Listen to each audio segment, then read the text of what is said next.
அந்த பிள்ளைய பத்திரமா பார்த்துக்கணும்டா. ஏன்னா அந்த பிள்ளை உன்னை நம்பி வருது இல்ல. என்ன தைரியத்துல அந்த புள்ளைய வெயிட் பண்ண வச்சிட்டு இருக்க? இன்னைக்கு விசாரணைக்கு வந்தா கூட இன்னும் 2 வருஷம் ஆகுண்டா. அது வரைக்கும் நான் வெளியில வந்துருவேன்னு சொல்லி இந்த புள்ளைய ஏமாத்திக்கிட்டு இருக்க போறியா?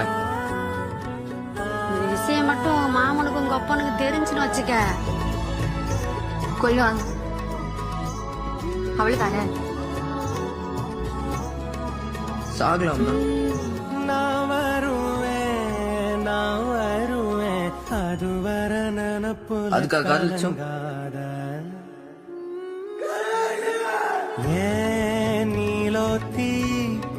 நீலோத்தி உன் நினப்புல லாந்துர நாளாத்தி பாலாத்தி என் உசுருல